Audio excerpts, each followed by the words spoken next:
J'étais perdu, sans espoir, sans abri dans ce monde. Pas même un ami, ni un frère qui pouvait me consoler. Dans la poubelle du péché où je vivais jadis, il a introduit sa main pour me libérer.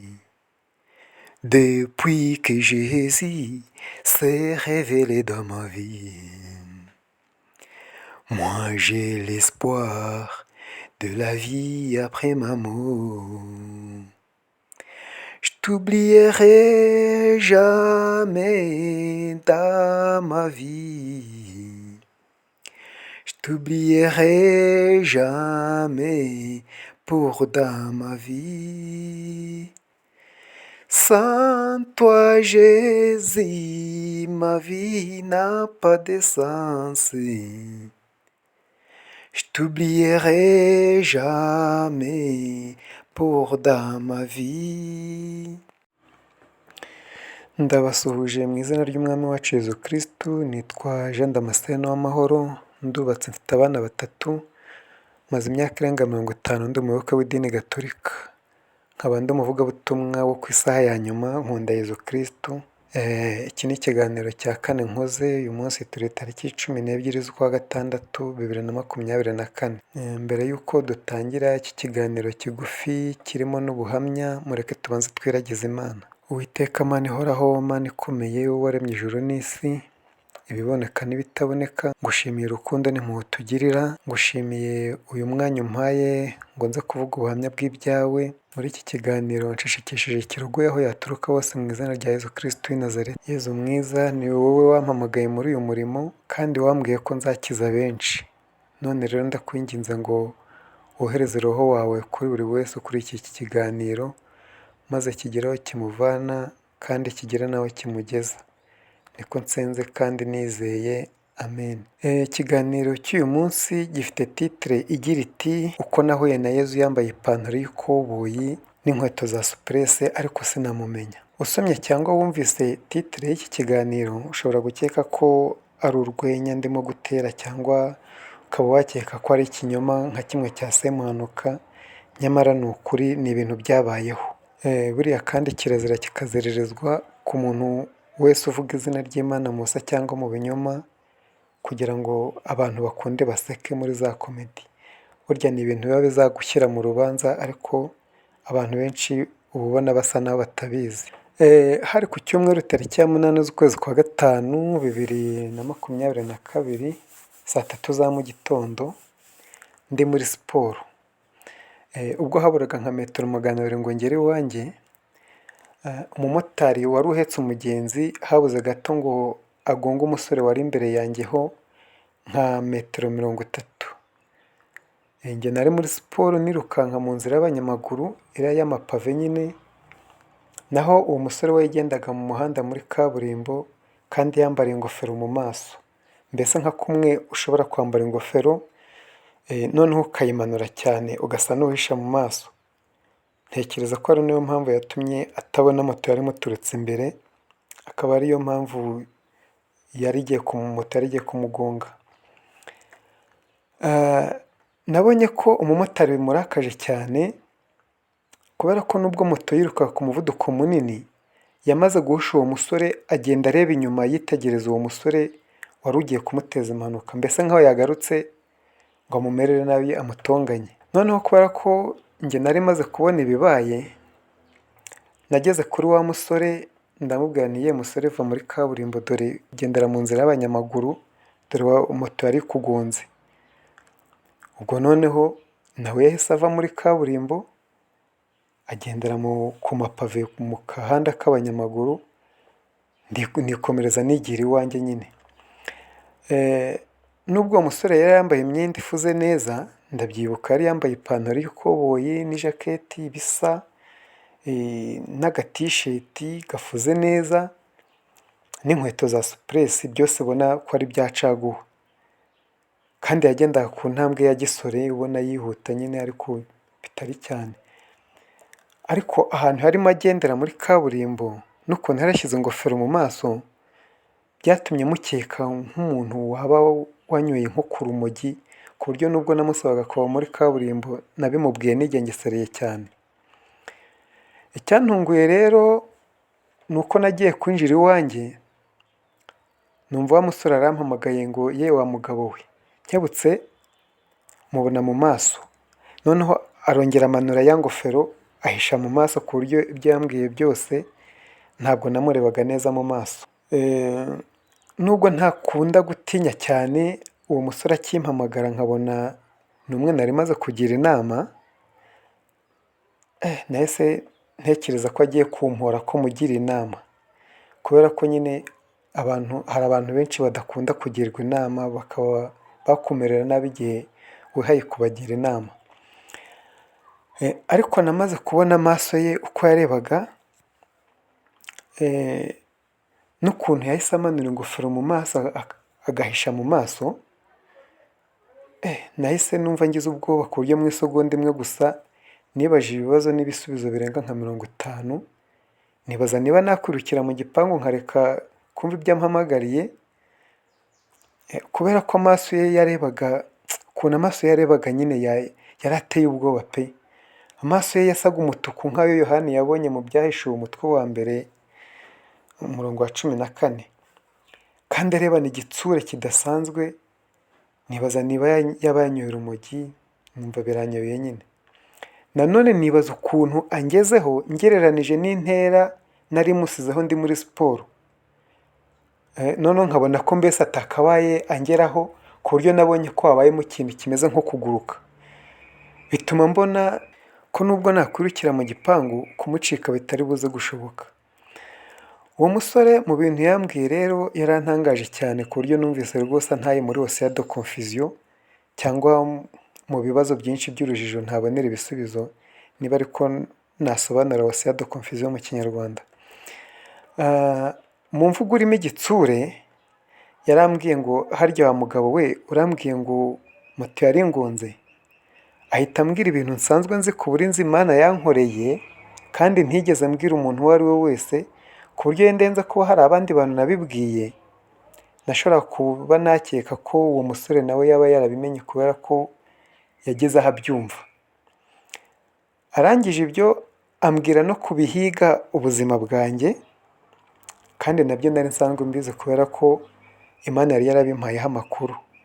Ati biriya byose nta bwenge bwawe uba wakoresheje, ati ni Imana ikurinda, ati kandi nanjye niyo indinze kugongwa na moto maze nsiga harigendera. Ikintu cyantangaje rero kuri uwo musore ni uko mu buhanuzi yambwiye bumwe muri bwo bwasohoye uwo munsi, bwaraye busohoye, kandi nabonye isura ye nibwo bwa mbere nari mubonye, nta handi hantu nari narigeze mubona, nabonaga nta handi hantu muzi. Uwo musore rero nakomeje kumwibazaho, ariko ejo bundi tariki ya 8 z'ukwezi kwa gatanu 2024, nyuma y'imyaka 2 yose nibwo nabonye ko uwo musore yari Yezu. Yezu rero mujye mumwizera, azi kurinda kandi azi ibyacu byose, nubwo twanyura mu bikomeye byose bimeze gute, byose aba abizi, nubwo nyine twiyambura uyabo bikaducanga, ariko byose aba abizi, ababibona. Impamvu mbabwira ibi ni ukugira ngo mureke gutekereza ko muzahura n'umusore mwiza w'umuzungu ufite ubwanwa bw'ikiroso n'imisatsi itendera ku bitugu, n'amaso arebana impuhwe nk'uwo tubona ku bishushanyo biba mu nsengero, cyangwa se ngo mutekereze ko muzahura n'umuntu ufite amababa kugira ngo muzabone kwemera ko mwahuye n'umumarayika. Muri make birashoboka ko burya duhura n'abamarayika kenshi mu buzima bwa buri munsi ariko ntitubimenye. None se mu rwandiko rw'Abahebureyi umutwe wa 13 umurongo wa 2 ntimuzi ko hagira hati ntimukibagirwe no kwakira abashyitsi, erega hari bamwe babikoze basanga bakiriye abamarayika batabizi. Murumva ko abamarayika babaye bagira amababa, mu nzira wababona ugahita ubamenya. Tekereza rero kuba ufite nk'imodoka marayika akakwaka lifuti ukayimwima. Urumva ko ntabwo byoroshye. Ariko njya numva hari n'abavuga ko babonye Yezu, wababaza uko yari asa bakakubwira ko babonye ameze nk'uriya nyine tubona muri filime, cyangwa se kuri biriya bishushanyo biba mu nsengero zacu no mu mago biriya bacuruza. Burya nubona ibintu nk'ibyo uzamenye ko utewe na Satani. Ushobora kubibona mu nzozi, hari umuntu ushobora kubibona mu nzozi, cyangwa se ukaba wahura nawe mu nzira. Ibintu nk'ibyo birashoboka cyane. Uzahita umenya ko ari Satani muhuye yihinduranije, ahubwo uzahita uhindura uburyo bw'imisengere yawe. Ibi mbabwira njye byambayeho ubwo nari maze kuvuga ririya sengesho twita isengesho ry'impuhwe bwa mbere, ubwo nari ndivuze bwa mbere.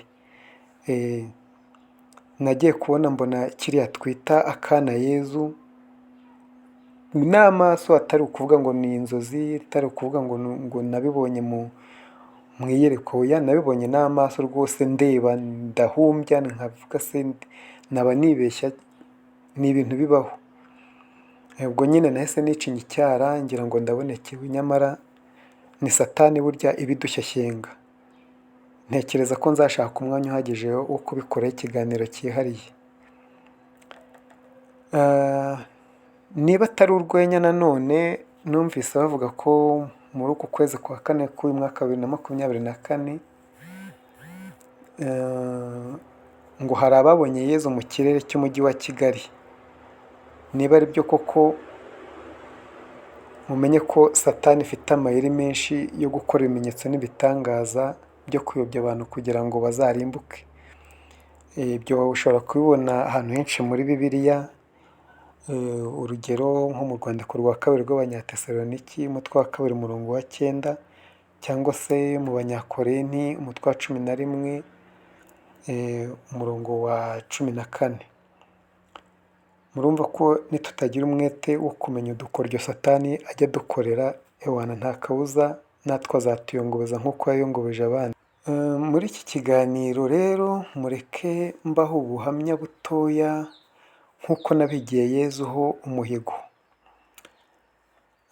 Muri 2013 narasenze nsaba Imana ubufasha, noneho Imana irambwira ngo ubwo mu Rwanda ibintu bizaba bimeze nabi, ngo nibwo wowe nzaguha guserebura. Numva ibintu birancanze, noneho nkajya mpora nibaza ariko ibyo bintu bizaba bimeze nabi mu Rwanda, Imana ikampa guserebura ni ibiki? Ubwo rero twageze mu gihe cya COVID-19,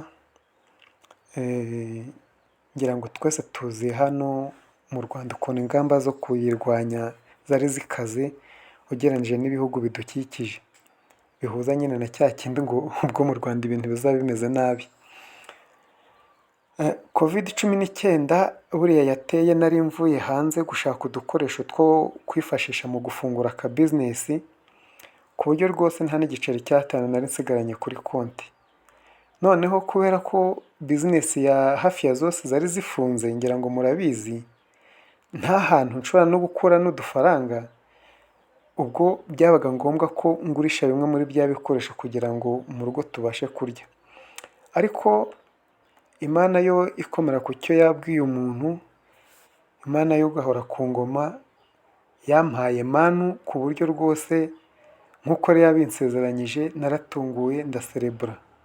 Umwami Yezu rwose ashimwe iteka ryose.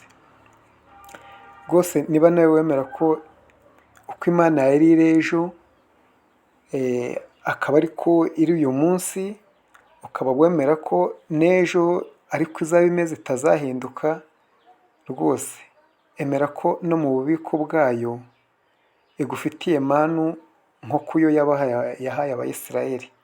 Ibitangaza Yezu akora ntibigira ingano. Yezu niwe soko idakama ibitangaza. Rwose niba nawe ubyemera, ngusabiye Yezu ujye untega amatwi nawe gukorera igitangaza mu buzima bwawe. Haleluya.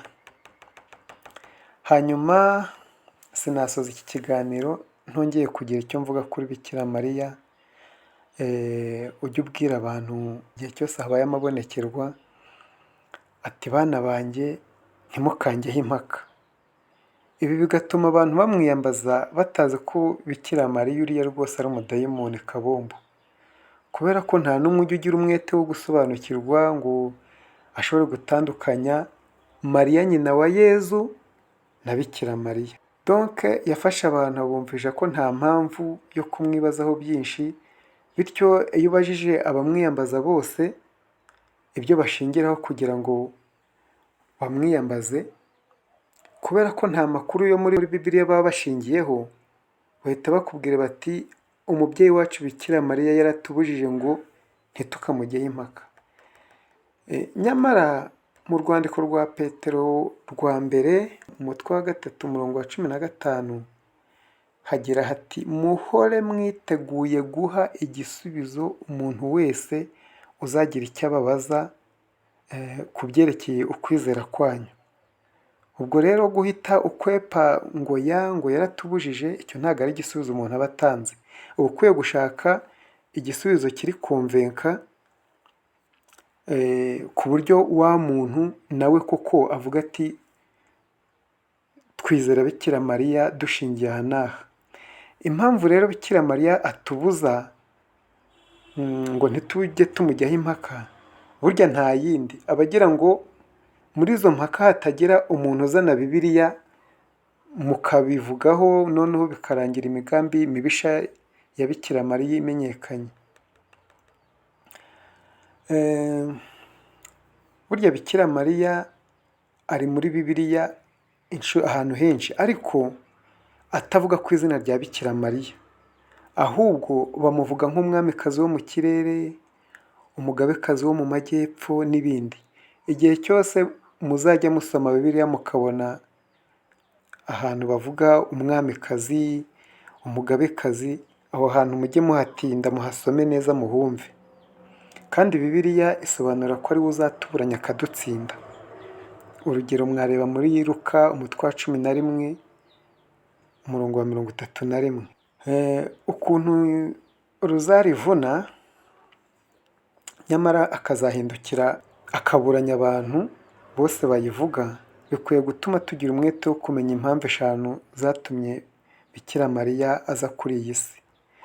Ushatse kumva ibindi biganiro kuri ibi ngibi wakanda subscribe cyangwa se abone, bikaguha amahirwe yo guhita ubona ibiganiro byabanje.